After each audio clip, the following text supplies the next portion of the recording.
Second grade test series initiative का paper 1 और test 1 शुरू करते हैं। Good morning friends. पहला प्रश्न, बोराट का पठार अवस्थित है। बोराट का पठार है वो कहाँ अवस्थित है? ऑप्शन है जोधपुर से उत्तरी अजमेर तक, बी दिल्ली से जयपुर तक, ऑप्शन सी आमेर से नाहरगढ़ तक, या ऑप्शन डी कुंभलगढ़ से गोगुंदा तक।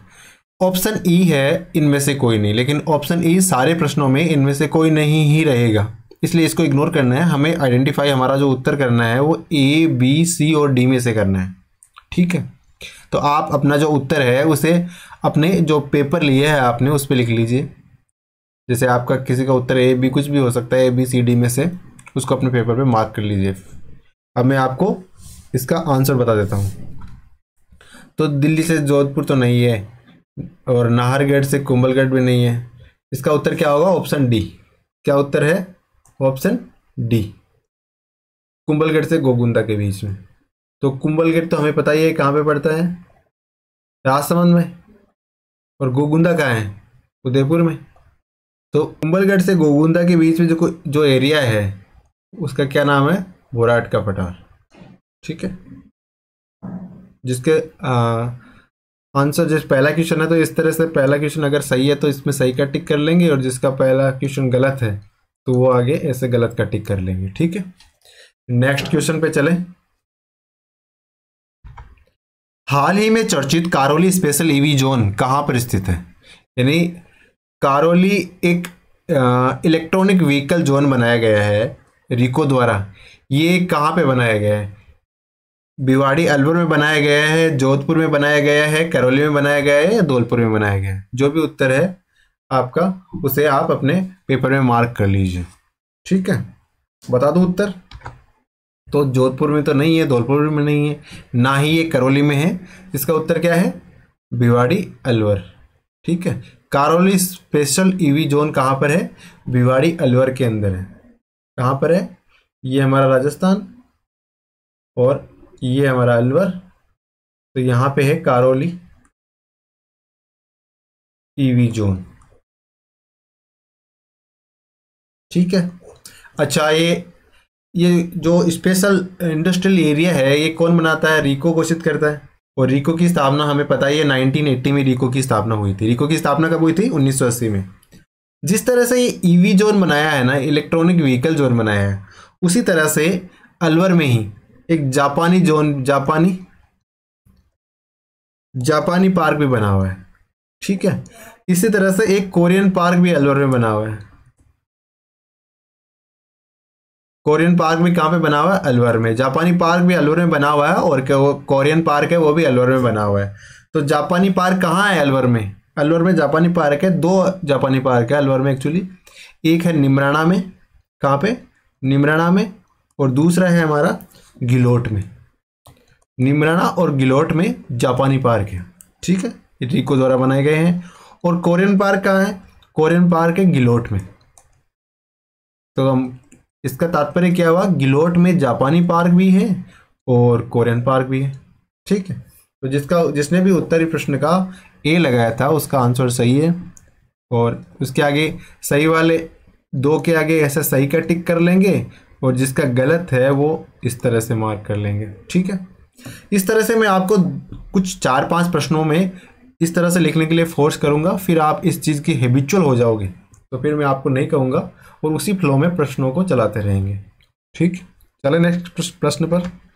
हाल ही में अप्रैल 2022 में राजस्थान का 16वां कंजर्वेशन रिजर्व बना है। यानी राजस्थान का कंजर्वेशन रिजर्व बना है नया, और ये कितने नंबर का है? 16 नंबर का है। तो ये कहाँ पे बना है?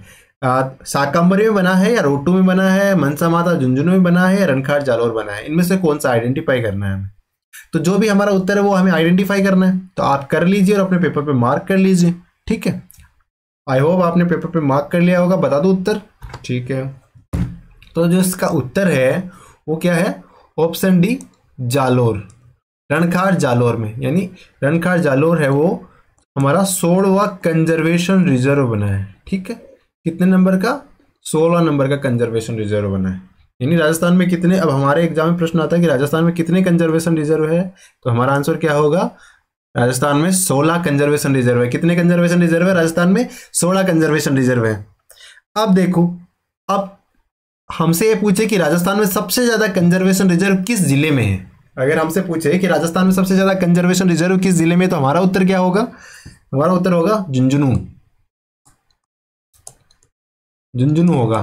तो झुंझुनू में कौन कौन से कंजर्वेशन रिजर्व है ये देखते हैं। तो एक तो हमारा साकंबरी कंजर्वेशन रिजर्व है ना, साकंबरी, जो हमारे ऑप्शंस में भी था, साकंबरी कंजर्वेशन रिजर्व, ये झुंझुनू में है, झुंझुनू में भी है, और सीकर और झुंझुनू दोनों में है। एक्चुअली सीकर में कुछ एरिया सीकर का भी, कुछ एरिया झुंझुनू का है, ठीक है।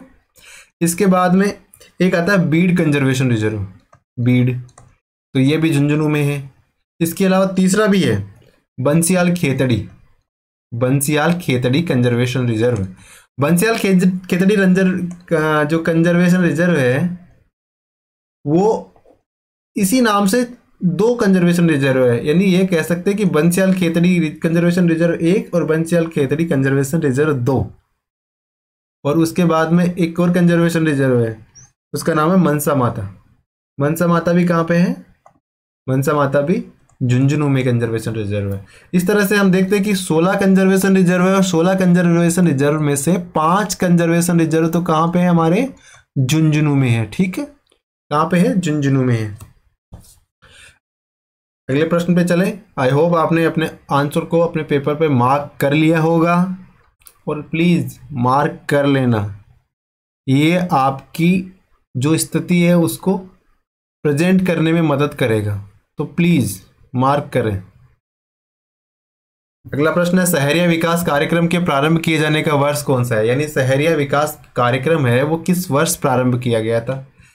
तो यह 1976-77 में किया गया था, 74-75 में किया गया था, 77-78 में किया गया था, या 72-73 में? तहसील है शाहबाद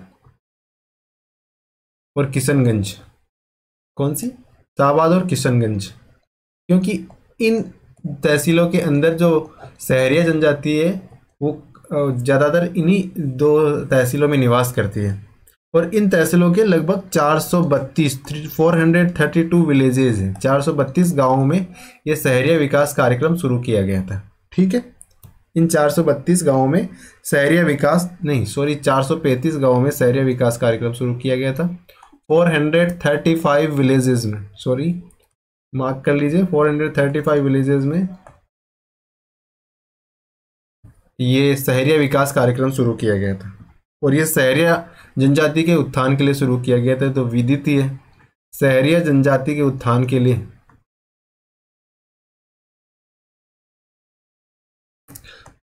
के लिए शुरू किया गया था, ठीक है।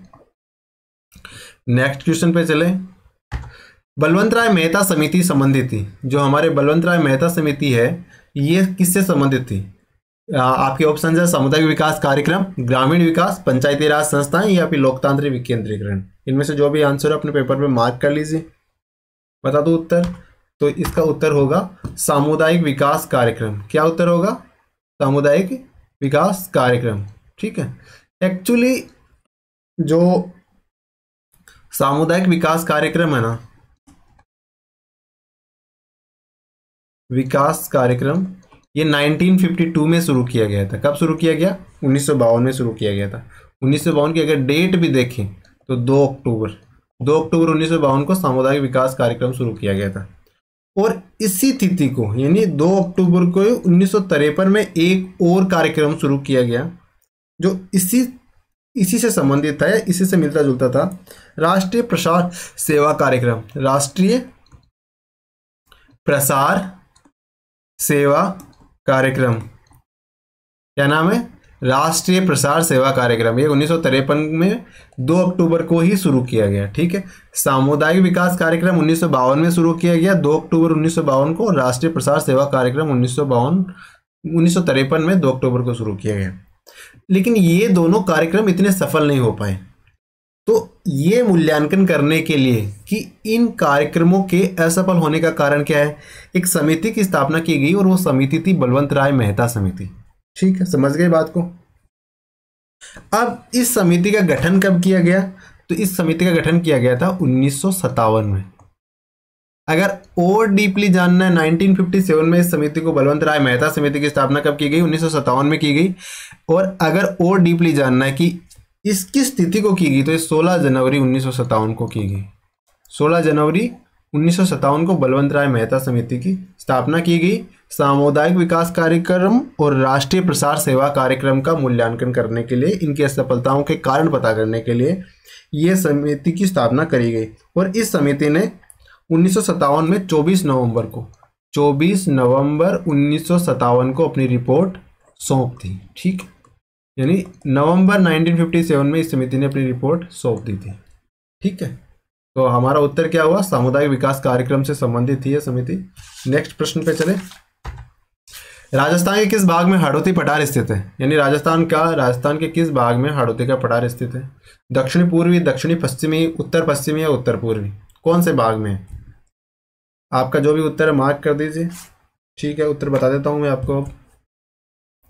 तो ये है दक्षिणी पूर्वी भाग में। राजस्थान के दक्षिणी पूर्वी भाग में हाड़ौती का पठार स्थित है। जैसे अपना प्यारा राजस्थान और ये अपना हो गया दक्षिणी पूर्वी भाग, तो इस एरिया में हाड़ौती का पठार है। ठीक है, हाड़ौती का पठार दक्षिणी पूर्वी भाग में है।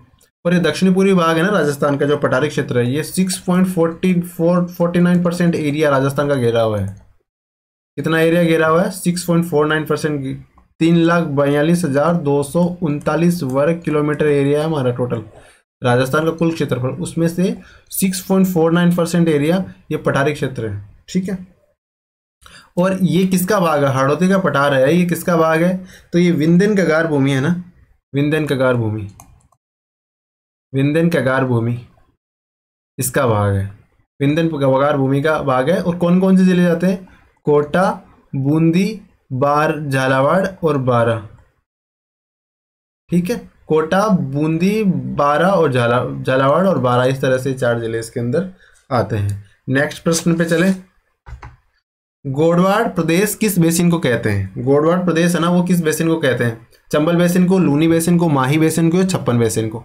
जो भी आपका उत्तर है अपने पेपर पे मार्क कर लीजिए। गोडवाड़ प्रदेश किस बेसिन को कहते हैं? गोडवाड़ प्रदेश किस क्षेत्र को कहते हैं, ये बताना आपको। तो उत्तर बता देता हूं मैं आपको। ये लूनी बेसिन को गोडवाड़ प्रदेश कहते हैं। किस बेसिन को? लूनी बेसिन को गोडवाड़ प्रदेश कहते हैं। लूनी नदी है ना, तो लूनी नदी है ना, लूनी नदी, इस लूनी नदी है, इसके दाएं किनारे पर, किस किनारे पर? दाएं किनारे पर कौन सा शहर बसा हुआ है? एक शहर बसा है बालोतरा, जो बाड़मेर में पड़ता है ना, बालोतरा। ये लूनी नदी के बाएं किनारे पे दाएं किनारे पे बसा है, मतलब साएं हाथ पे बसा है, या कह सकते हैं, जिससे हम अपने ज्यादातर कार्य करते हैं ना, उस हाथ पे बालोतरा जो नगर है वो बसा हुआ है, जो बाड़मेर में का एक नगर है। नेक्स्ट प्रश्न पे चलें। निम्नलिखित में से कौन सी पर्वत चोटियां उनकी ऊंचाई अवरोही क्रम में सही है? यानी कुछ पर्वत चोटियां, उनकी ऊंचाई को आइडेंटिफाई करना है और ये बताना है कि सबसे ऊंची कौन है और उससे नीची कौन है, उससे नीची कौन है। इस तरह से आपको क्रम में जाना है। अवरोही क्रम, अवरोही क्रम का मतलब होता है सबसे पहले सबसे ऊंची, उसके बाद उससे नीची।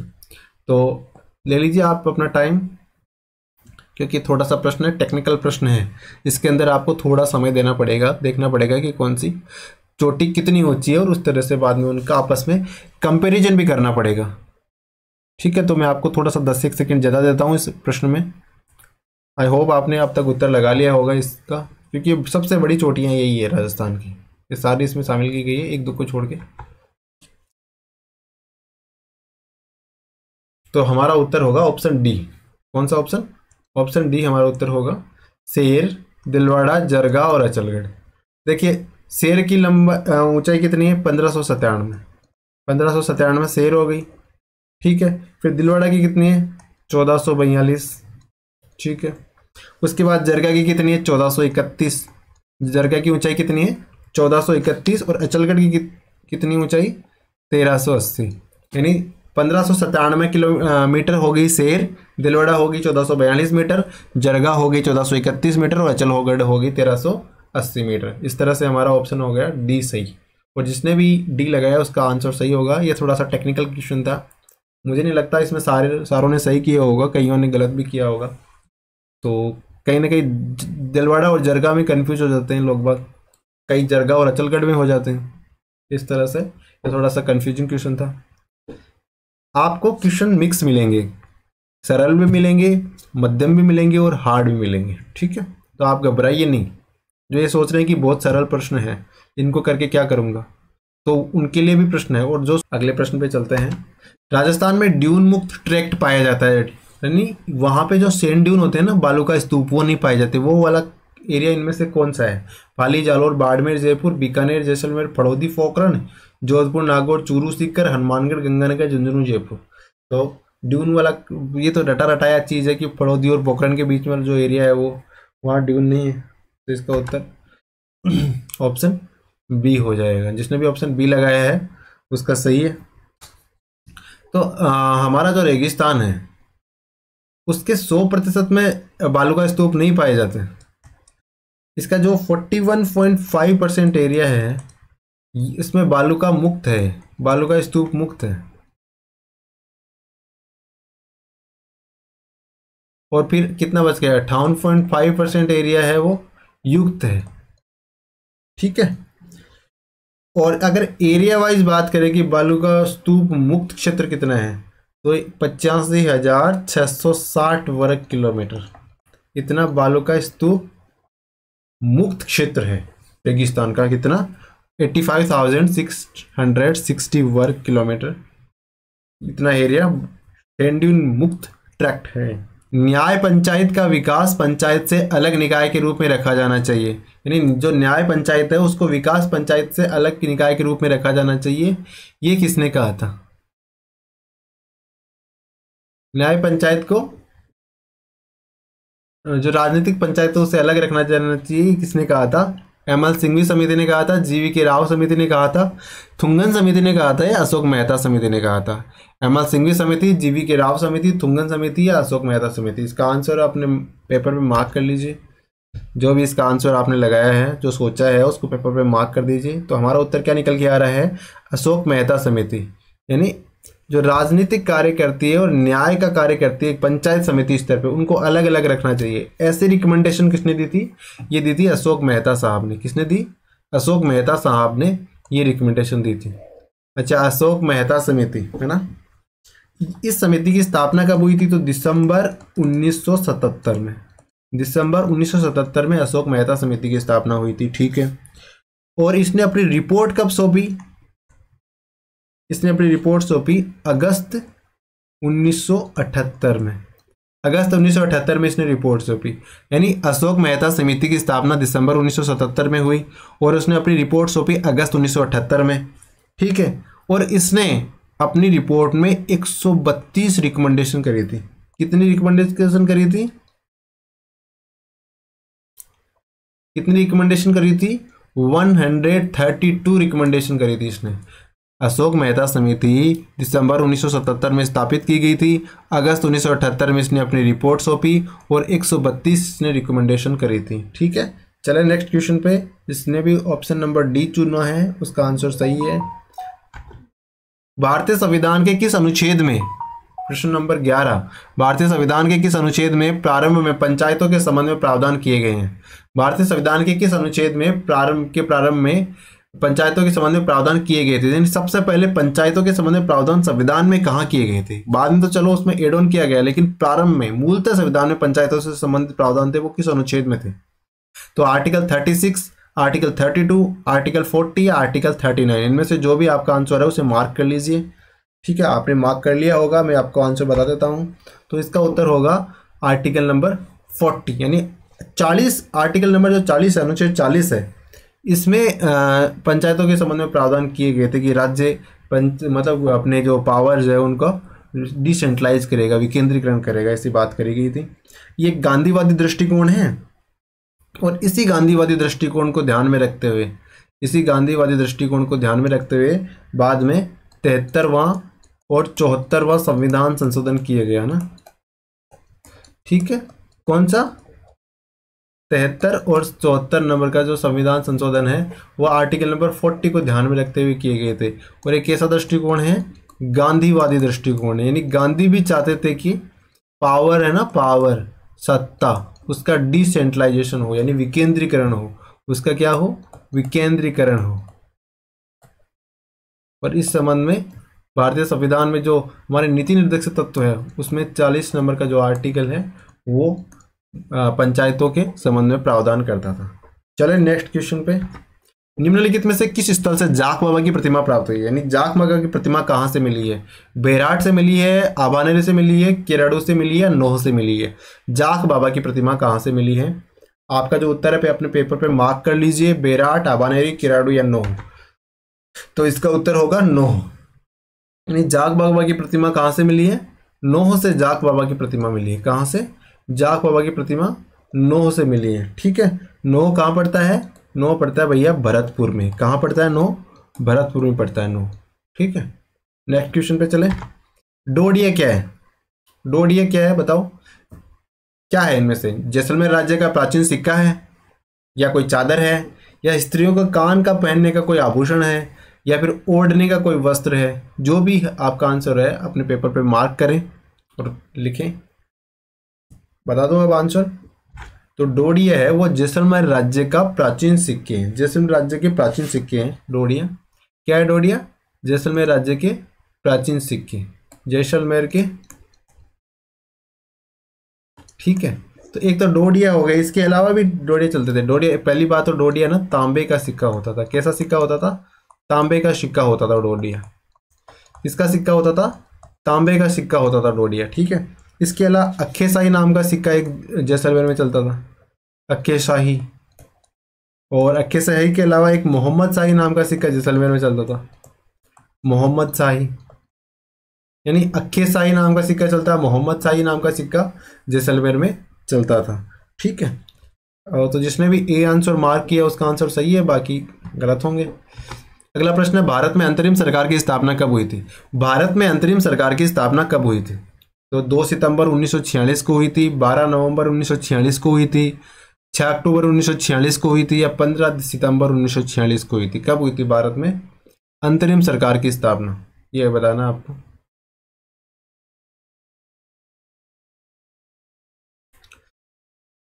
बता दो उत्तर। तो भारत में जो अंतरिम सरकार है इसकी स्थापना कब हुई थी? 2 सितंबर 1946 को। 2 सितंबर 1946 को भारत में अंतरिम सरकार की स्थापना हुई थी। 2 सितंबर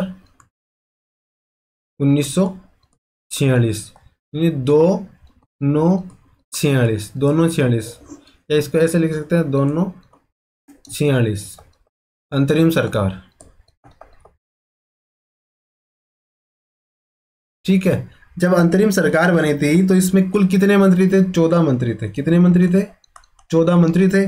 और जो विदेशी मामले और राष्ट्रमंडल संबंधी मंत्री, विदेशी मामले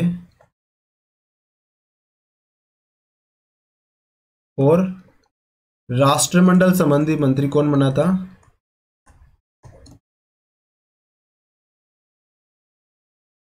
कौन बने थे? तो जवाहरलाल नेहरू साहब है ना, वो विदेशी मामले और राष्ट्रमंडल संबंधी मंत्री बने थे। और अंतरिम जो हमारी सरकार बनी थी, अंतरिम सरकार बनी थी, उसमें वाइसराय है ना, वाइसराय की जो कार्यकारिणी परिषद है, क्या? वाइसराय की कार्यकारिणी परिषद, उसके उपाध्यक्ष कौन बने थे? वाइसराय की कार्यकारिणी परिषद के उपाध्यक्ष कौन बने थे? तो पंडित नेहरू ही इसके उपाध्यक्ष बने थे। कौन बने थे? पंडित नेहरू। वाइसराय की जो कार्यकारिणी परिषद थी उसके उपाध्यक्ष कौन बने थे? पंडित नेहरू बने थे। ठीक है, तो जिसने भी ए मार्क किया है अपना आंसर उसका सही होगा, बाकी गलत होंगे। तो प्लीज आंसर मार्क करते जाए, आलस नहीं चलेगा। वर्ष 1936 में बीकानेर लोक परिषद की स्थापना कब की गई? कहाँ की गई? मतलब 1936 में बीकानेर लोक परिषद की स्थापना की गई थी। तो कहाँ की गई? मुंबई में, दिल्ली में, कलकत्ता में, मद्रास में? बीकानेर लोक परिषद की स्थापना 1936 में कहाँ पे की गई? तो हमारा उत्तर होगा ऑप्शन जो भी है, अपने पेपर में मार्क कर लो, फिर मैं आपको अपना आंसर बता देता हूँ। तो बीकानेर लोक परिषद की स्थापना कहाँ पे की गई थी? कलकत्ता में की गई थी। बीकानेर लोक परिषद की स्थापना, बीकानेर लोक परिषद की स्थापना कहाँ पे की गई? कलकत्ता में की गई। ये 1936, इसको एक बार याद मत रखना। ठीक है, कलकत्ता में की गई थी बीकानेर लोक परिषद की स्थापना। इसको हम क्लियर करेंगे कि कब की गई ये, लेकिन कहाँ की गई प्रश्न हमारा, तो ये कलकत्ता में की गई, इसको अच्छे से याद रख सकते हो आप। बीकानेर का जो प्रजामंडल है, बीकानेर प्रजामंडल की स्थापना कब की गई? बीकानेर प्रजामंडल की स्थापना कब की गई? बीकानेर प्रजामंडल की स्थापना 4 अक्टूबर 1936 को की गई। 4 अक्टूबर 1936 को। और कहाँ की गई? बीकानेर में की गई। और किसके द्वारा की गई? बीकानेर में जो बीकानेर प्रजामंडल की स्थापना 4 अक्टूबर 1936 को की गई, किसके द्वारा की गई? तो हमारे मगाराम जी वैद्य साहब थे, मगाराम जी वैद्य साहब, उनके द्वारा बीकानेर प्रजामंडल की स्थापना की गई। हालांकि जब 1936 में तो बीकानेर में कर दी गई, लेकिन 1937 में बीकानेर प्रजामंडल की स्थापना भी कलकत्ता में की गई। यानी बीकानेर प्रजामंडल की स्थापना भी 1937 में कहाँ पे की गई? कलकत्ता में की गई। ठीक है, नेक्स्ट प्रश्न चले। वृहत राजस्थान, वृहत राजस्थान है ना, जिसकी स्थापना कब हुई थी? 30 मार्च 1949 को। उसके सीएम कौन थे? चीफ मिनिस्टर कौन थे उसके? सर दिनकर राव थे, जयनारायण व्यास थे, माणिक्यलाल वर्मा थे, या फिर हीरालाल शास्त्री साहब थे? दिनकर राव साहब, जयनारायण व्यास साहब, माणिक्यलाल वर्मा साहब, या हीरालाल शास्त्री साहब, कौन थे वृहत राजस्थान के सीएम? तो इसका जो हमारा आंसर होगा क्या होगा, बता दो आंसर, आपने तो लिख लिया होगा। तो हीरालाल शास्त्री साहब है ना, वो वृहत राजस्थान के पहले सीएम थे। वृहत राजस्थान के सीएम कौन थे? हीरालाल शास्त्री साहब। कौन थे? हीरालाल शास्त्री साहब वृहत राजस्थान के सीएम थे। तो जो संयुक्त राजस्थान था ना हमारा, क्या संयुक्त राजस्थान, संयुक्त राजस्थान के अंदर एक तो जोधपुर, एक जयपुर, एक बीकानेर और एक जैसलमेर, ये 4 बड़ी रियासतें आके संयुक्त राजस्थान में विलय हुई। तो उससे क्या बन के आया? वृहत राजस्थान अस्तित्व में आया। और उसी दिन हमारा राजस्थान को राजस्थान दिवस मनाया जाता है 30 मार्च। और ये कब हुआ था? 30 मार्च 1949 को।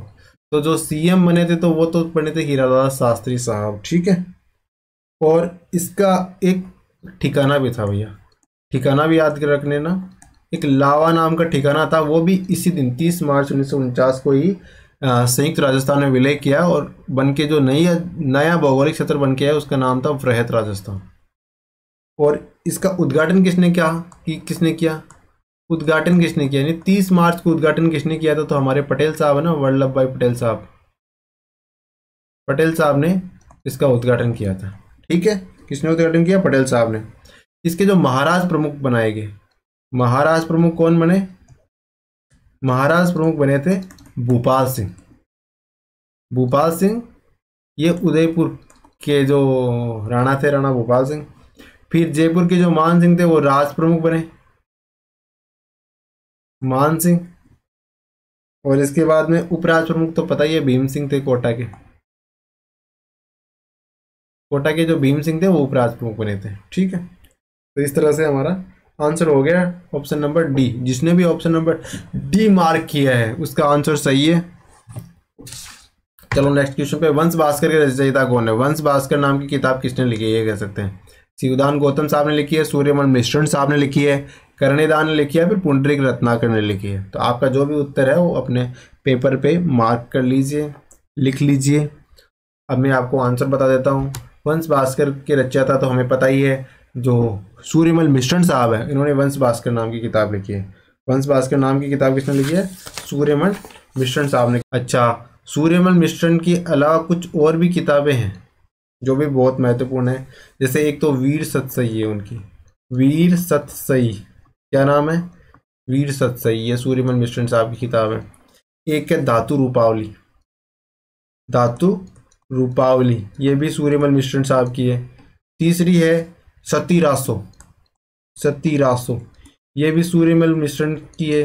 चौथी है बलवद विलास, बलवद विलास, याद रख लेना, एक एग्जाम में पक्की आएगी इनमें से, बलवद विलास। और एक है रामर जाट, रामरन जाट, या फिर इसको ऐसे रामर जाट के नाम से भी याद होगी। जाट भी सूर्यमल मिश्रण साहब ने लिखी है, सती रासो भी लिखा है, बलवद विलास भी लिखा है, धातु रूपावली भी लिखी है, और वीर सतसई भी लिखी है। ठीक है, ये सारी किताबें सूर्यमल मिश्रण साहब ने लिखी है। तो 17 का आंसर क्या होगा? आंसर होगा बी।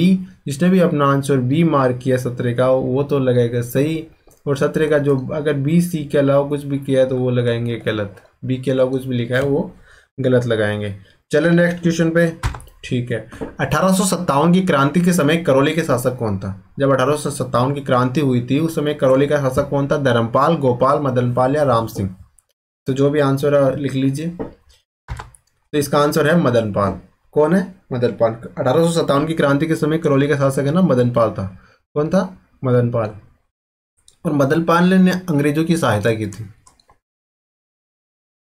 1857 में, अंग्रेजों की सहायता की, और अंग्रेज इससे क्या हो गए? खुश हो गए। अंग्रेज खुश होकर उन्होंने क्या किया? खुश होकर उन्होंने मतलब जो करौली है या मदनपाल है उसको 17 तोपों की सलामी दी। कितनी तोपों की? 17 तोपों की सलामी दी। 17 तोपों की सलामी दी और एक उपाधि भी प्रदान की। उपाधि का नाम है GCI। GCI मतलब ग्रैंड कमांडर ऑफ इंडिया नाम की उपाधि प्रदान की। तो ये कहे कि GCI की उपाधि किसे प्रदान की? तो मदनपाल को। और मदनपाल कौन था? 1857 की क्रांति के समय करौली का शासक था। ठीक है, नेक्स्ट प्रश्न पे चलते हैं। पाथल और पीतल के रचनाकार कौन है? यानी ये किताब है पाथल और पीतल, इसके रचनाकार कौन है? ऑप्शंस है कन्हैयालाल सेठिया साहब, चंद्रप्रकाश देवल, सत्यनारायण जोशी और शिवदास गार्डन। जो भी आंसर है अपने पेपर में मार्क कर दीजिए। तो मैं बता देता हूँ, सिंपल सा क्वेश्चन है। तो इसका उत्तर है कन्हैयालाल सेठिया साहब। कन्हैयालाल सेठिया साहब है ना, उन्होंने लिखी थी पाथल और पीतल नाम की किताब। पाथल और पीतल नाम की किताब किसने लिखी? कन्हैयालाल सेठिया साहब ने पाथल और पीतल की नाम की किताब लिखी थी। ठीक है, किसने लिखी? कन्हैयालाल सेठिया साहब ने पाथल और पीतल नाम की किताब लिखी थी। ठीक है,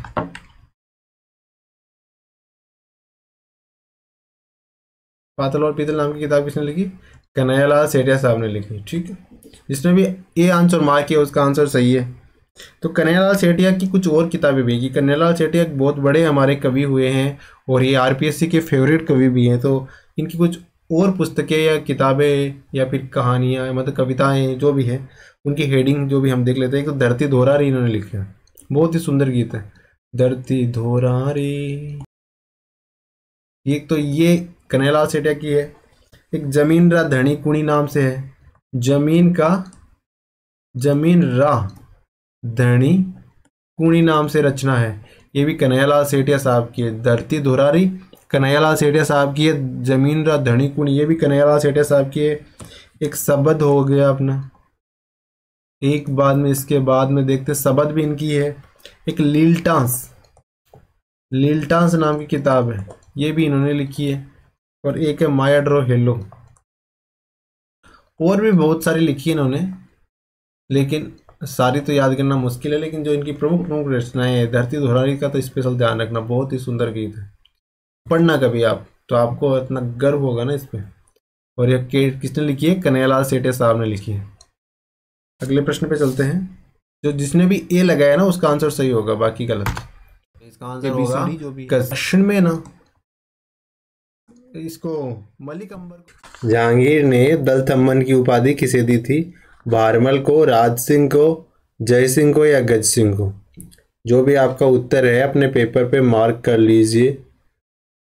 बता देता हूं मैं, जहांगीर ने दलथम्मन की उपाधि है वो गज सिंह को दी थी। किसे दी थी? गज सिंह को। गज सिंह, इनका शासनकाल कब से कब तक रहा था? 1619 से लेके 1638 तक ये गज सिंह का शासनकाल रहा था। और ये किसके समकालिक थे? तो ऑब्वियस सी बात है कि जहांगीर के समकालिक तो थे ये, है ना।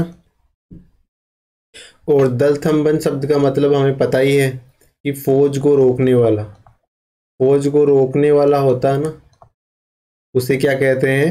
दलथम्बन। दलथम्बन कहते हैं, फौज को रोकने वाला दलथम्बन। और जहांगीर ने गज सिंह को दलथम्बन क्यों कहा बताओ? तो ये हमारा प्यारा भारत है। देखो,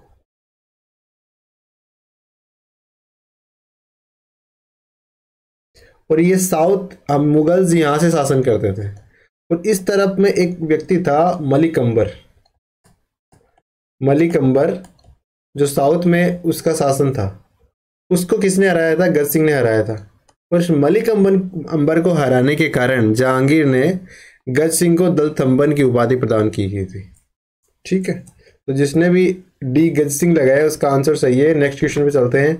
अमृता देवी की स्मृति में खेजड़ली शहीद मेला कब भरता है? अमृता देवी की स्मृति में खेजड़ली शहीद मेला कब भरता है?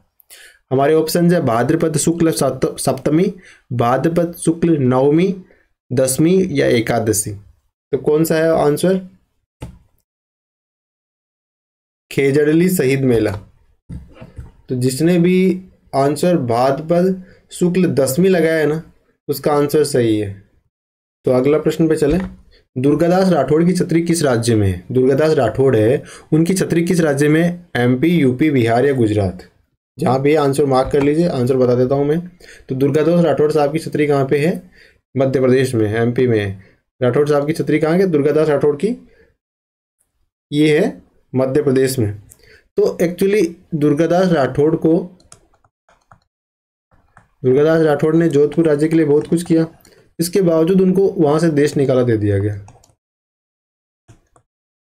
तो ये कहाँ आ गए? नाराज हो गए, ये मतलब दुखी हो गए, आगे नाराज हो के तो नहीं आए, क्योंकि जो बंदा अपने देश से इतना प्यार करता है उसे छोड़ के नहीं आएगा कभी भी। लेकिन कि चलो यार तुम खुश रहो, मुझे कुछ नहीं चाहिए, वो मेवाड़ आ गए। तो मेवाड़ के महाराणा ने उनका सम्मान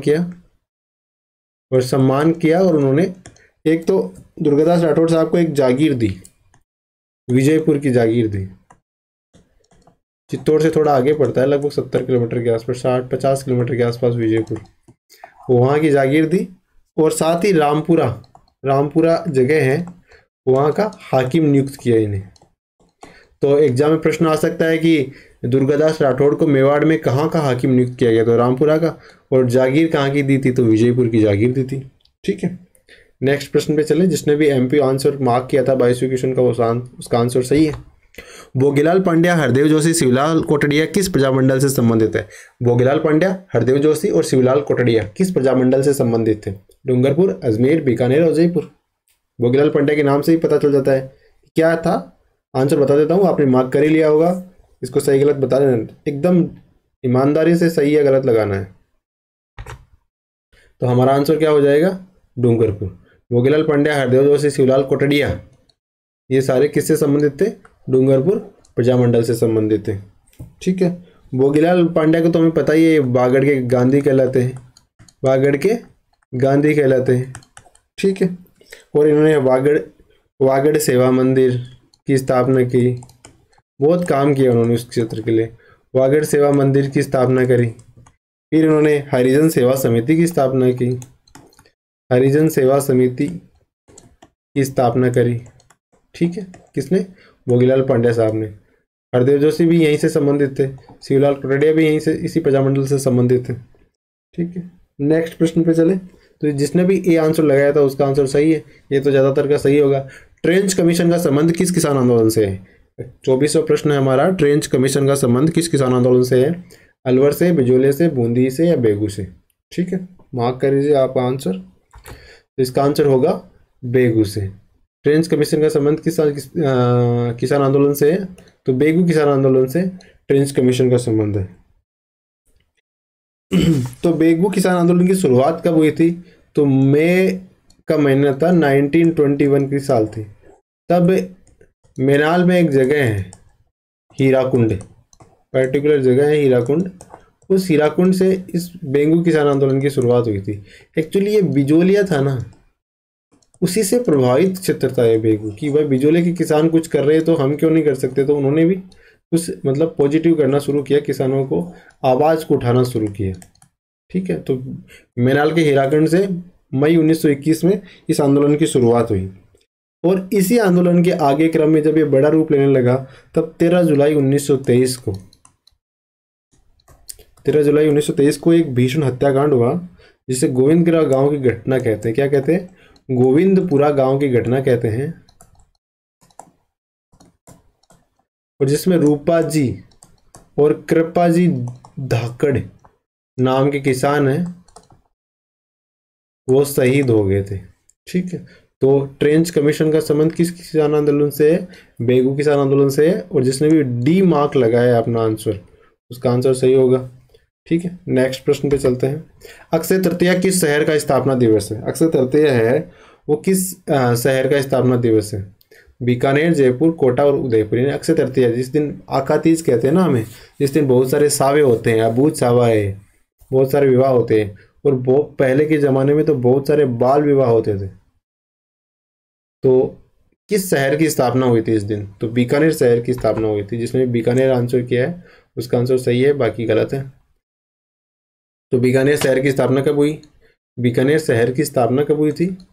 तो ये 1488 में बीकानेर शहर की स्थापना हुई थी। किस दिन? अक्षय तृतीया के दिन। ठीक है, याद रह जाएगा। बीकानेर शहर की स्थापना 1488 में अक्षय तृतीया के दिन हुई थी। चलो नेक्स्ट प्रश्न पे। राजस्थान हरिजन सेवा संघ की स्थापना कब हुई और कहाँ हुई? राजस्थान हरिजन सेवा संघ की स्थापना कब हुई और कहाँ पे हुई?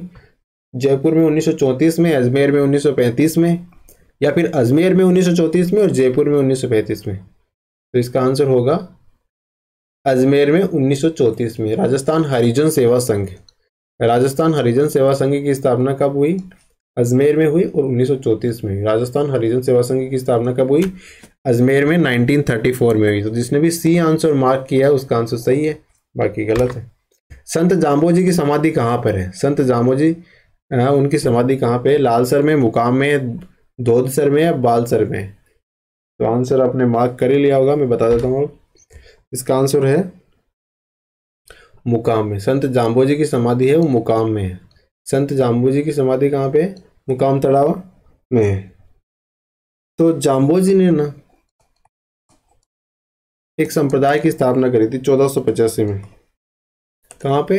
समराथल धोरा, समराथल धोरा बीकानेर में। समराथल धोरा बीकानेर में एक संप्रदाय की स्थापना की थी। उन्होंने 29 नियम दिए, जिसे 20 नो नियम भी कहते हैं, बिश्नोई, इसलिए कहते हैं बिश्नोई संप्रदाय की स्थापना की इन्होंने। यानी इन 29 नियमों को मानने वाला बिश्नोई कहलाता है। ठीक है, चले नेक्स्ट क्वेश्चन पे। तो जिसने मुकाम आंसर मार्क किया वो सही है। बिश्नोई संप्रदाय की स्थापना 1485 में हुई। समराथल धोरा बीकानेर में हुई। जाम्बोजी की समाधि है वो मुकाम में है। छपनिया अकाल से संबंधित वर्ष कौन सा है?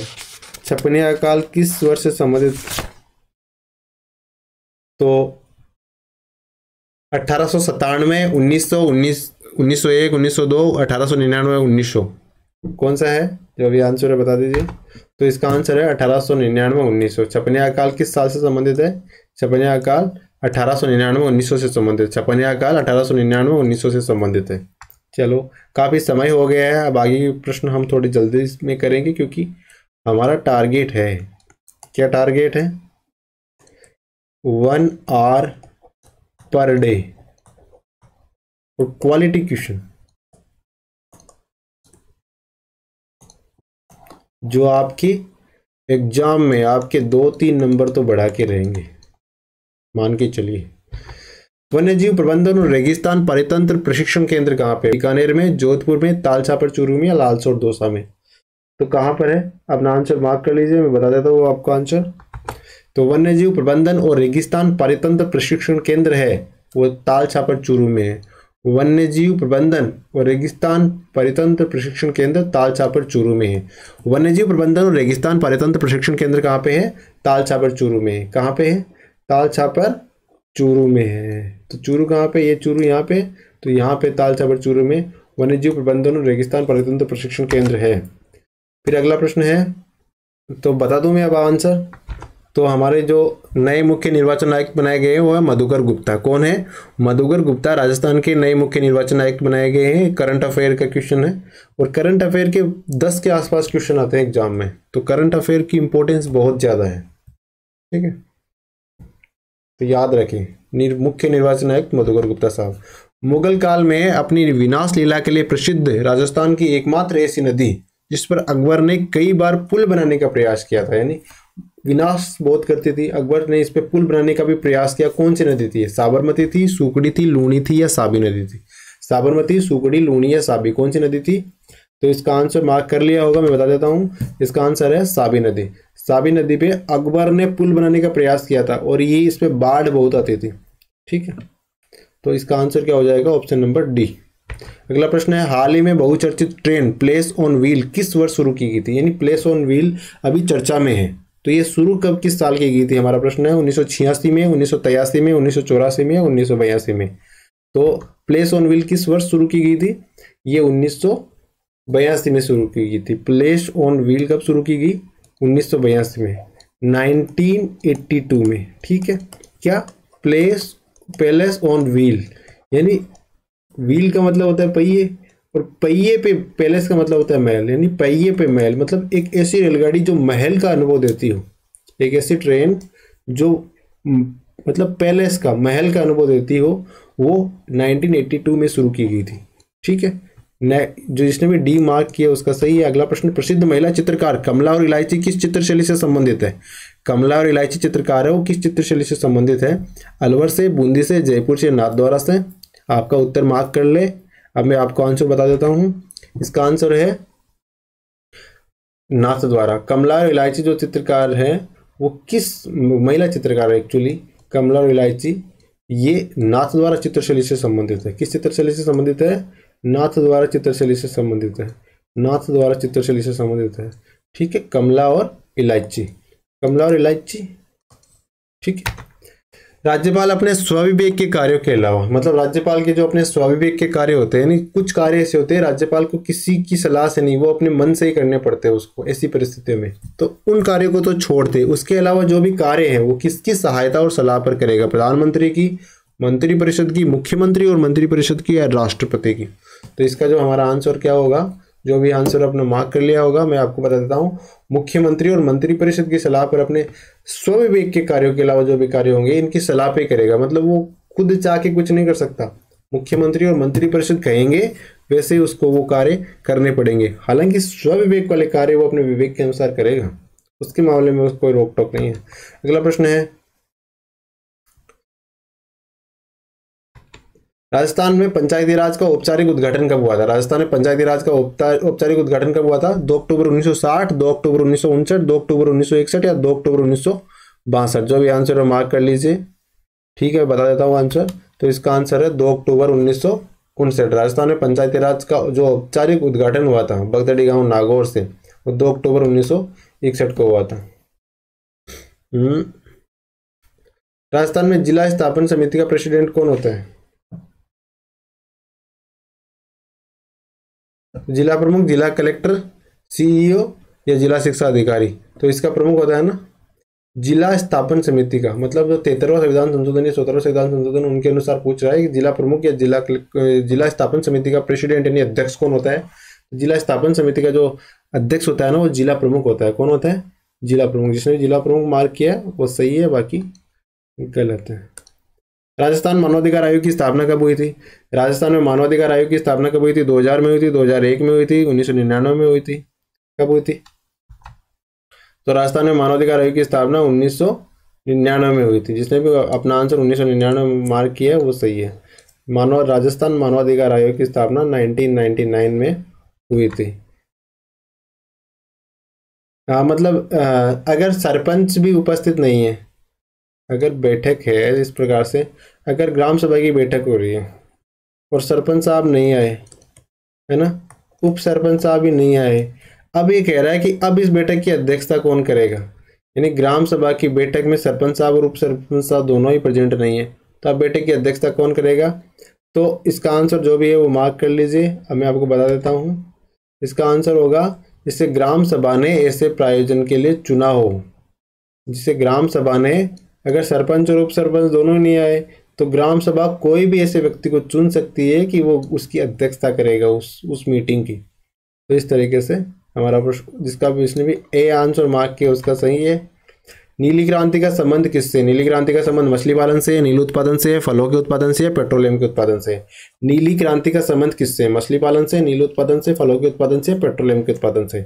जो भी आंसर मार्क कर लीजिए। तो नीली क्रांति में बता देता हूँ, नीली क्रांति का संबंध है मछली पालन से। नीली क्रांति का संबंध किससे? मछली पालन से।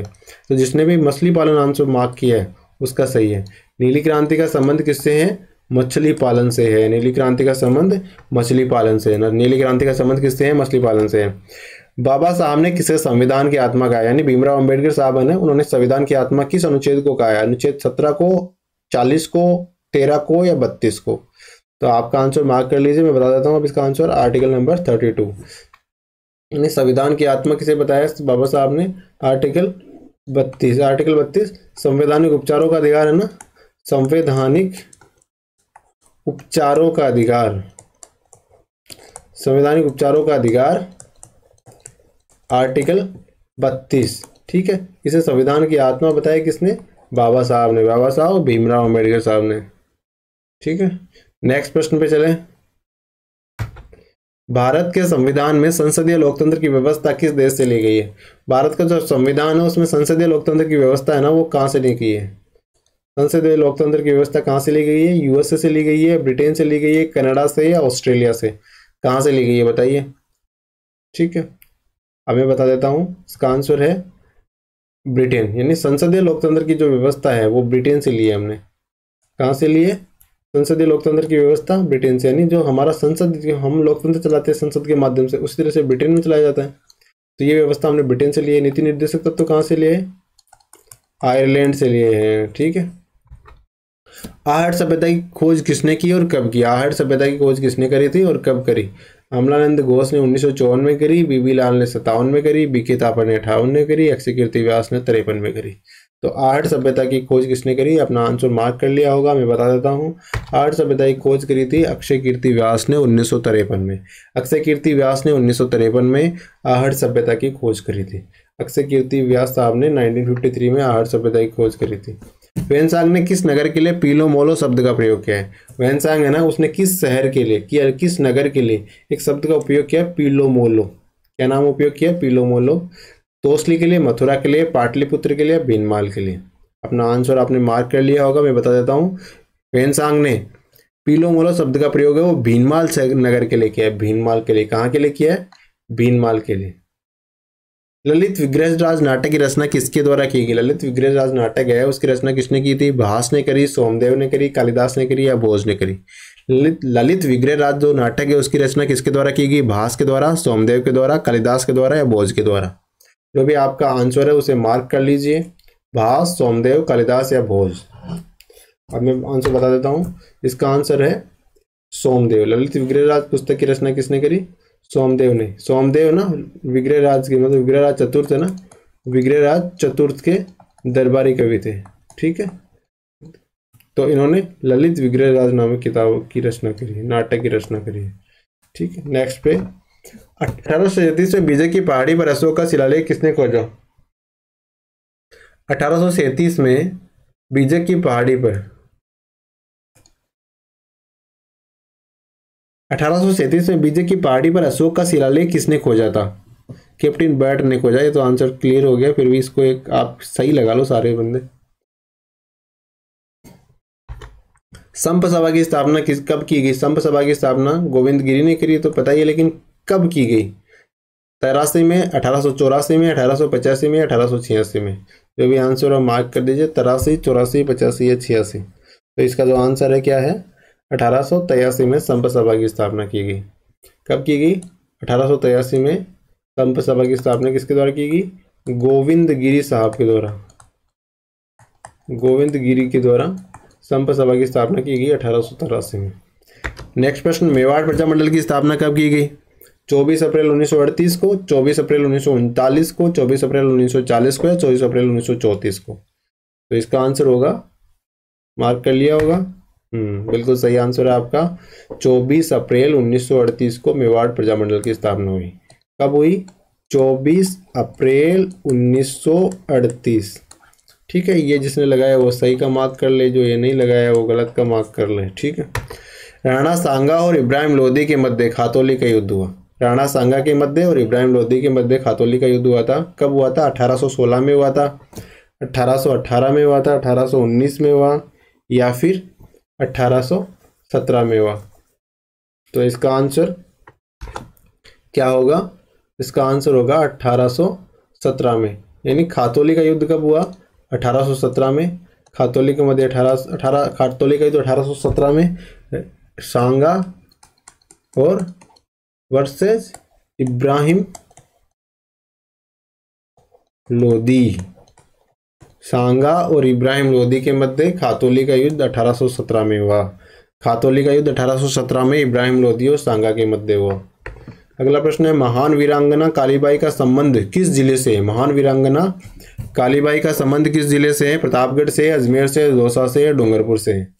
तो जो कालीबाई महान वीरांगना है, तो ये छोटे से बचपन में ये अपने मतलब गुरुजनों का कितना सम्मान करती थी कि उनको बचाने के लिए अपने प्राणों तक को न्यौछावर कर दिया था इन्होंने। ये किस जिले से संबंधित है? तो आप जो आंसर है क्या होगा इसका? कालीबाई का संबंध किस जिले से? डूंगरपुर जिले से। ठीक है, चलिए नेक्स्ट। पूज्य देवता तेजाजी महाराज के पिताजी का नाम क्या है? पूज्य देवता हमारे हैं तेजाजी महाराज, उनके पिताजी का नाम क्या है? बूढ़ो जी, महिला जी, सेपट जी या ताहड़ जी? तेजाजी महाराज के पिताजी का नाम क्या है? आंसर मार्क कर दो, मैं बता देता हूँ अब। तो तेजाजी महाराज के पिताजी का नाम है ताहड़ जी। क्या नाम है? ताहड़ जी। और उनकी घोड़ी का नाम क्या है? लीलन। नोकरेक राष्ट्रीय पार्क स्थित है। नोकरेक राष्ट्रीय पार्क कहाँ पे है? सिक्किम में, मणिपुर में, मिजोरम में या मेघालय में? नोकरेक राष्ट्रीय पार्क कहाँ पर है? तो इसका आंसर होगा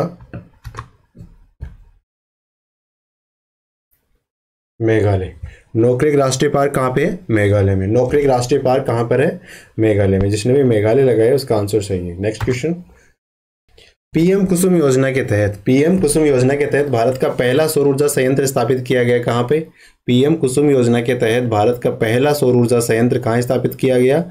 पीनन अलवर में, बालोजी जयपुर में, बालेसर जोधपुर में या कोटा में? इसका आंसर क्या होगा?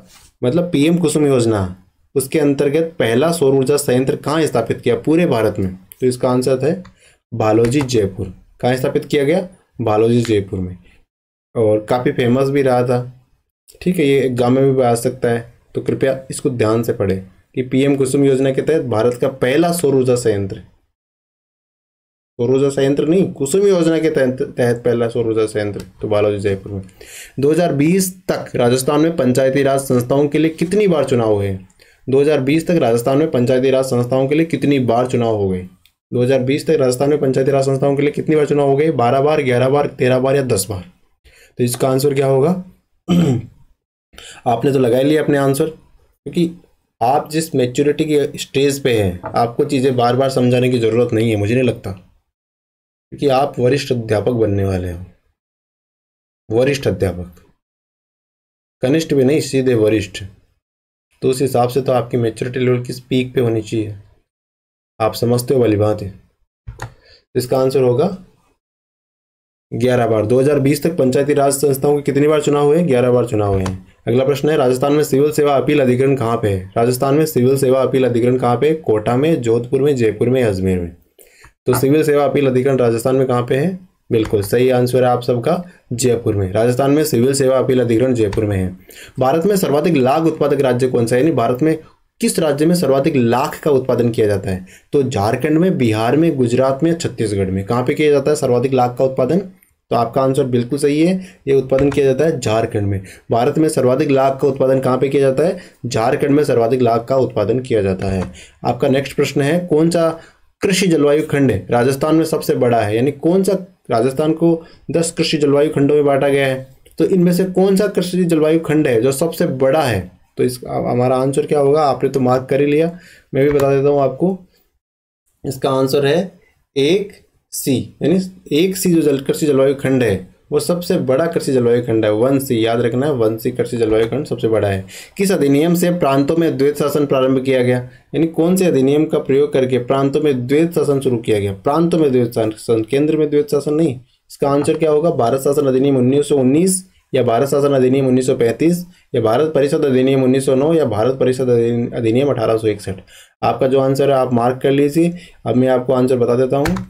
इसका आंसर है भारत शासन अधिनियम 1919, यानी प्रांतों में द्वैत शासन 1919 के द्वारा और प्रांतों में द्वैत शासन की समाप्ति और केंद्र में द्वैत शासन 1935 के द्वारा। ठीक है, हमारा अगला प्रश्न है, निम्न में से किस रीट का शाब्दिक अर्थ होता है हम आदेश देते हैं? यानी एक, क्योंकि हम 5 प्रकार के रीट पढ़ते हैं, एबस कोपर पर मैंडामस, सर्टिलरी, इस तरह से किसका अर्थ होता है कि हम आदेश देते हैं। तो कौन सी रिट है? परमादेश है, बंदी प्रत्यक्षीकरण, अधिकार परीक्षा, उत्प्रेषण, कौन सी है?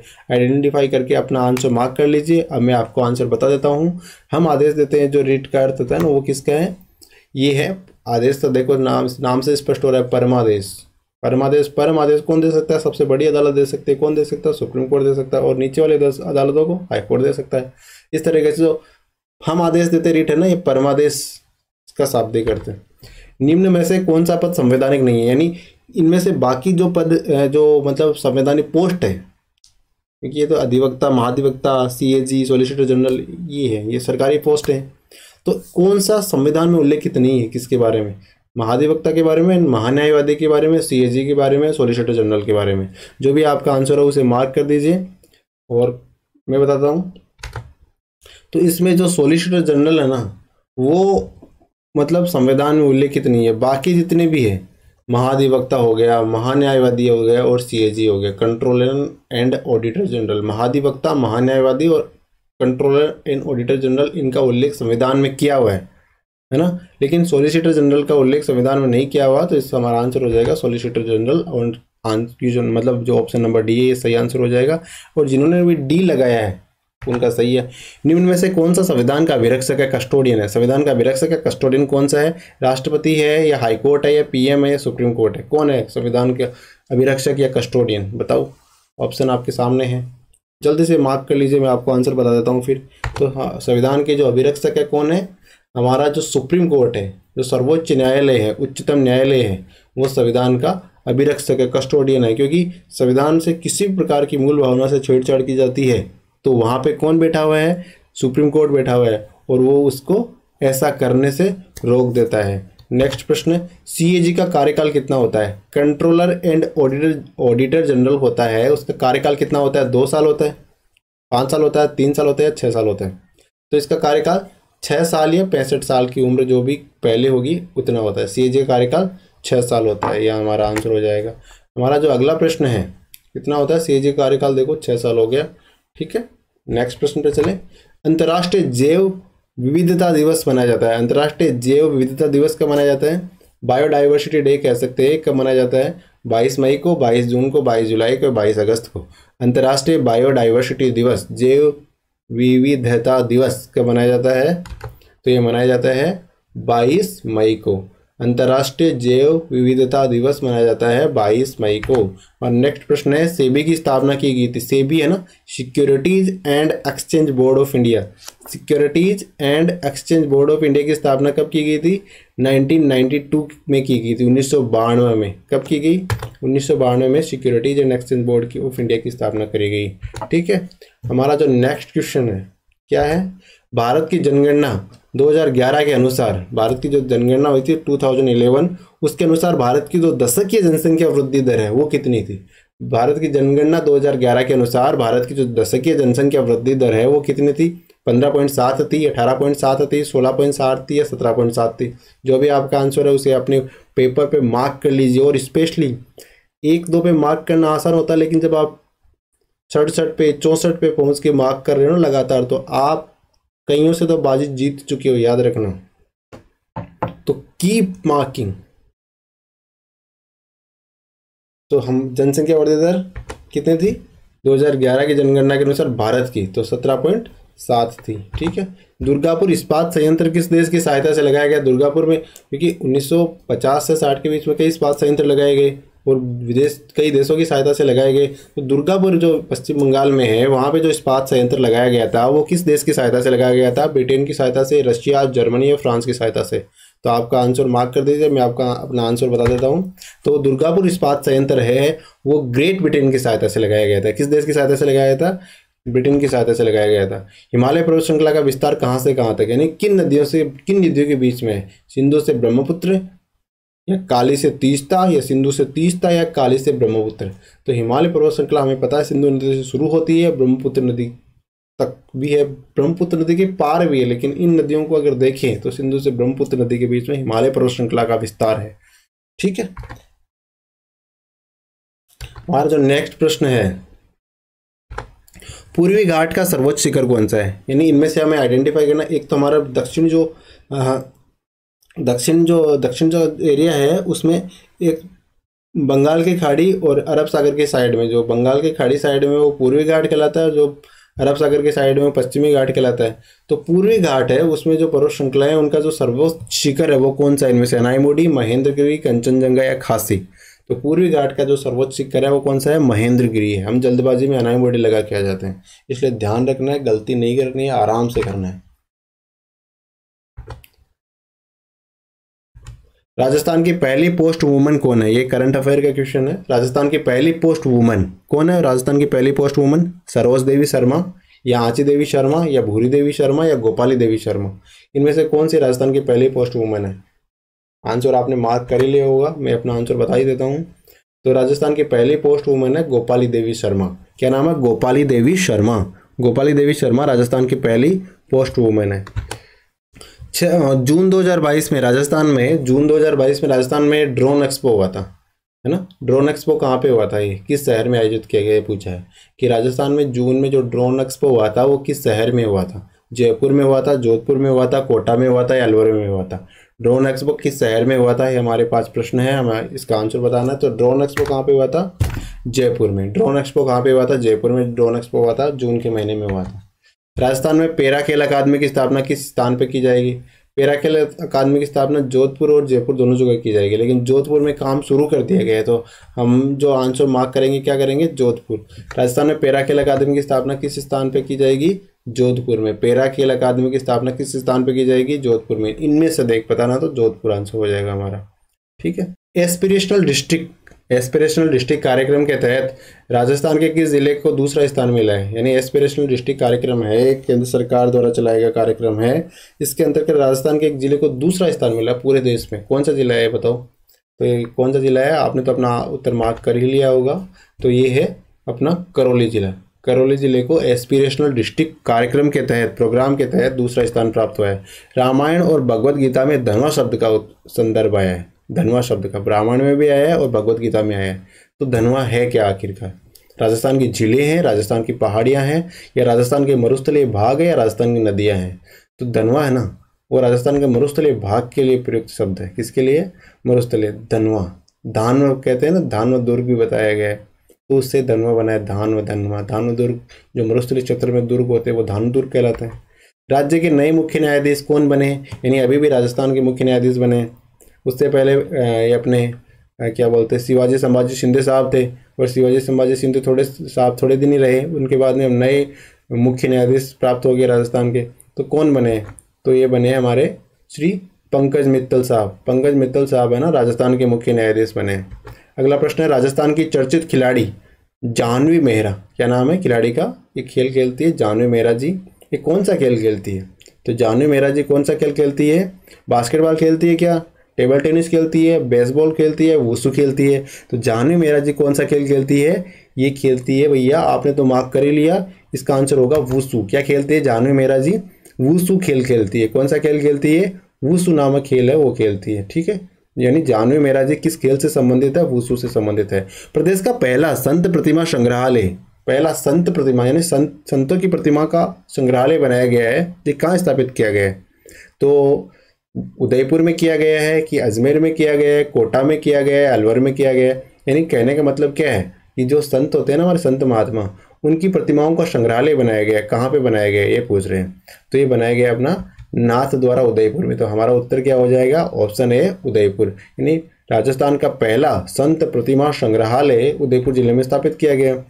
अडानी ग्रीन ने दुनिया का सबसे बड़ा पवन सौर ऊर्जा संयंत्र राजस्थान के किस जिले में लगाया। यानी अडानी ग्रीन एक कंपनी है, उसने दुनिया का सबसे बड़ा पवन और सौर ऊर्जा संयंत्र यानी हाइब्रिड संयंत्र लगाया। दुनिया का सबसे बड़ा हाइब्रिड संयंत्र जो पवन ऊर्जा और सौर ऊर्जा से संचालित है।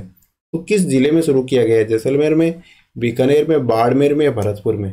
तो हमारा उत्तर क्या हो जाएगा, बिल्कुल सही कह रहे हैं आप, ये हो जाएगा जैसलमेर। यानी अडानी ग्रीन ने दुनिया का सबसे बड़ा पवन ऊर्जा संयंत्र और सौर ऊर्जा संयंत्र का जो हाइब्रिड कॉन्सेप्ट है वो जैसलमेर में लगाया है।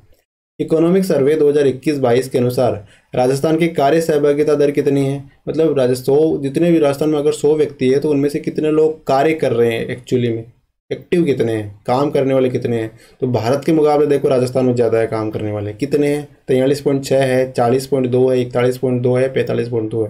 तो आपका आंसर हो जाएगा क्या, आपने तो लिख लिया, मैं बता देता हूँ अपना आंसर क्या होगा। देखो आपके सामने है, धीरे धीरे ये आ गया। ए इसका आंसर है 43.6। 43.6% लोग है ना 100 में से वो एक्टिव कार्य सहभागिता कर रहे हैं, ठीक है। जबकि इंडिया का 39 पॉइंट समथिंग ही है, जबकि भारत का 43, राजस्थान का 43.6 है। स्वस्थ बेटी अभियान की शुरुआत 24 जनवरी 2022 को हुई। स्वस्थ बेटी अभियान की शुरुआत कब हुई? 24 जनवरी 2022 को। अब ये प्रश्न है हमारे सामने कि ये कहाँ से की गई। स्वस्थ बेटी अभियान की शुरुआत 24 जनवरी 2022 को तो हुई, लेकिन कहाँ से की गई? नाथद्वारा से, कुक्कस से, पुष्कर से या भानुसर अलवर से? तो इसका आंसर हो जाएगा, क्या होगा आंसर? आपने तो मार्क कर ही दिया। इसका आंसर होगा भानुसर अलवर। कहाँ से? भानुसर अलवर से स्वस्थ बेटी अभियान की शुरुआत की गई 24 जनवरी 2022 को। एसडीजी रैंकिंग में राजस्थान का सर्वोत्तम जिला, जो एसडीजी रैंकिंग है ना, सस्टेनेबल डेवलपमेंट गोल की जो रैंकिंग है, जो नीति आयोग द्वारा जारी की जाती है भारत में, उसमें राजस्थान का सबसे टॉप का जिला कौन सा है? अलवर है, जयपुर है, अजमेर है कि कोटा है? मैं लेटेस्ट वाली रैंकिंग की बात कर रहा हूँ, तो इसमें आंसर हो जाएगा हमारा कोटा शहर। कोटा शहर एसडीजी में टॉप का परफॉर्मर है हमारा, ठीक है। अगला प्रश्न है, ज्ञान संकल्प पोर्टल की शुरुआत कब की गई? ज्ञान संकल्प पोर्टल की शुरुआत कब की गई? यानी एक पोर्टल है, उसका नाम है ज्ञान संकल्प पोर्टल। उसकी शुरुआत किस तिथि को की गई? 5 अगस्त 2020 को की गई, 5 अगस्त 18 को की गई, 5 अगस्त 19 को की गई या 5 अगस्त 17 को की गई? जो भी आपका आंसर है मार्क कर दीजिए, मैं बता देता हूँ अपना आंसर। तो ये की गई 5 अगस्त 2017 को। यानी ज्ञान संकल्प पोर्टल तो पुराना हो गया, 5 साल हो गए। ज्ञान संकल्प पोर्टल को शुरू करे हुए 5 साल हो गए, 5 अगस्त 2017 को, ठीक है। वर्तमान समय में बालक का नियोजन किया जाता है। वर्तमान समय में बालक का नियोजन किस तरह से किया जाता है? बालक के अनुसार किया जाता है, शिक्षक के अनुसार किया जाता है, विद्यालय के अनुसार किया जाता है या वातावरण के अनुसार किया जाता है? आप ये तो सिंपल सा क्वेश्चन, आप सीधा सीधा आइडेंटिफाई कर ही लिया होगा। तो बालक का नियोजन वर्तमान समय में बालक के अनुसार किया जाता है। बाकी चीजें गौण है, बालक मुख्य है ना। बालक का नियोजन करना है तो बालक के अनुसार करो यार। तो बिल्कुल सही है। शिक्षा मनोविज्ञान की उत्पत्ति, शिक्षा मनोविज्ञान है, उसकी उत्पत्ति कब से मानी जाती है? यानी शिक्षा मनोविज्ञान की उत्पत्ति कब हुई, ये कब से मानी जाती है? 1700, 1947, 1920 या 1900? तो इसका उत्तर क्या हो जाएगा हमारा? 1900। शिक्षा मनोविज्ञान जो है ना, उसकी उत्पत्ति कब की मानी जाती है? 1900 की मानी जाती है। सीखने के सूझ सिद्धांत किसने दिए? मतलब सीखने का जो सूझ सिद्धांत है ना, वो किसने दिया है? गेस्टल्ट वादियों द्वारा, पुर्तगालियों द्वारा, फ्रांसीसियों द्वारा या अंग्रेजों द्वारा?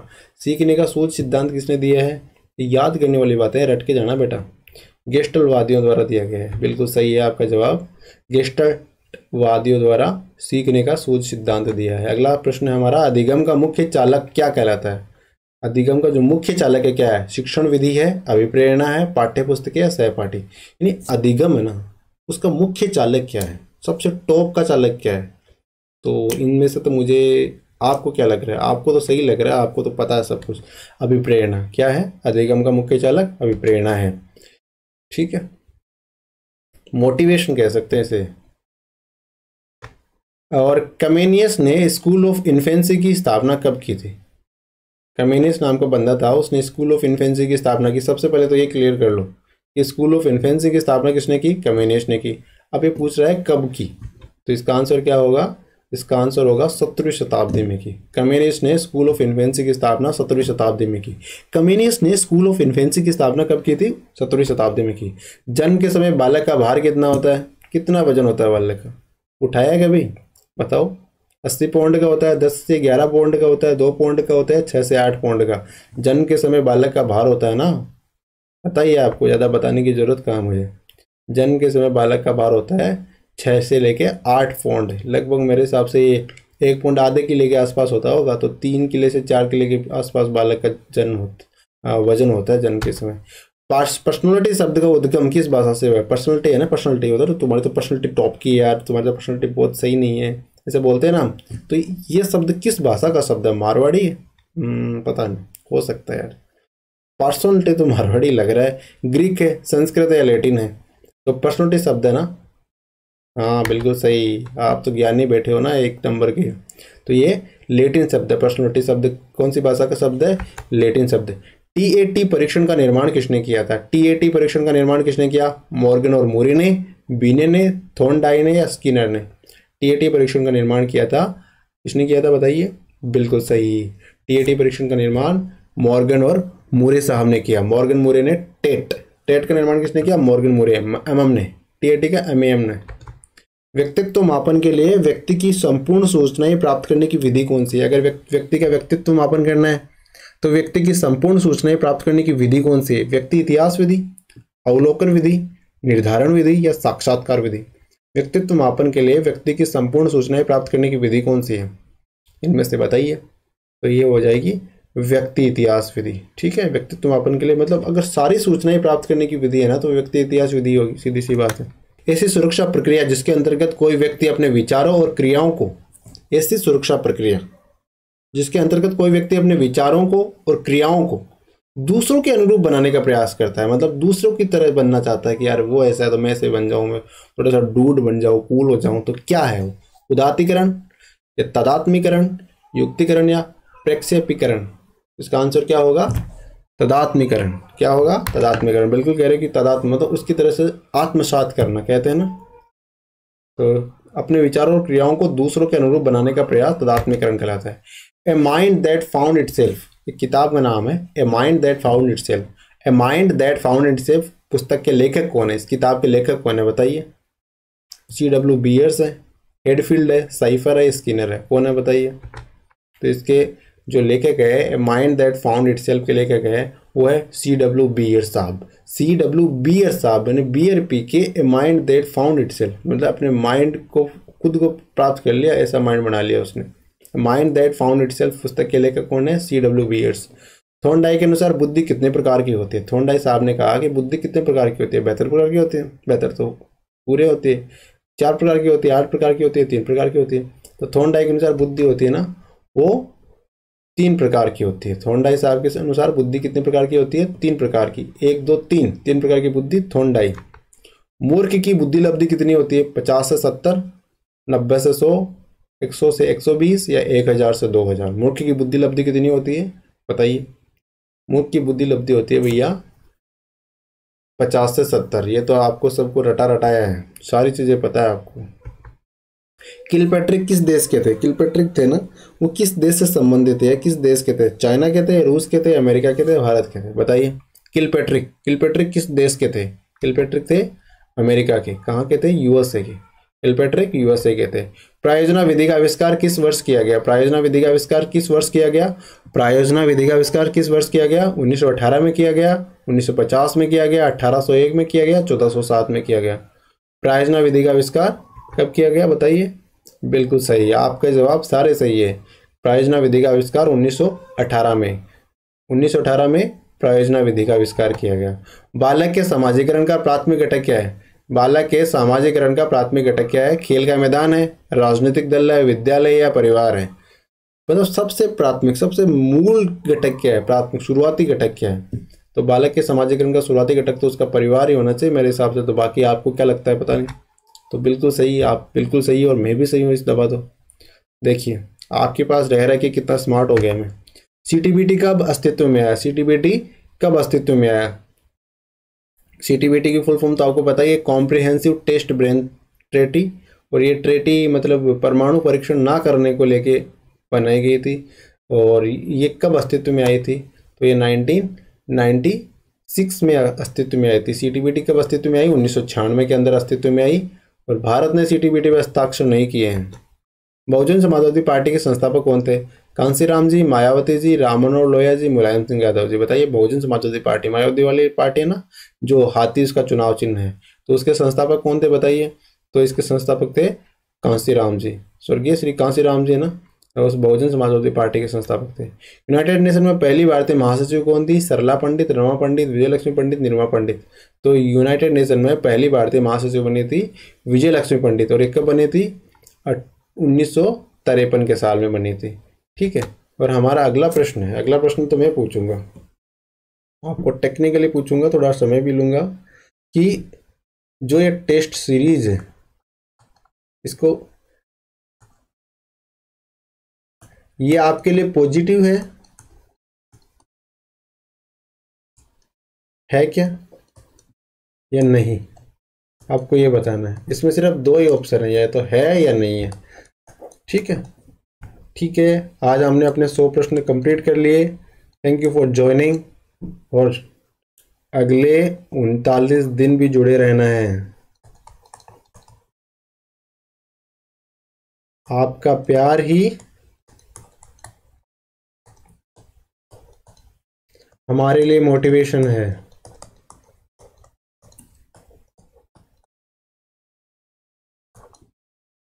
Thank you. पढ़ते रहो।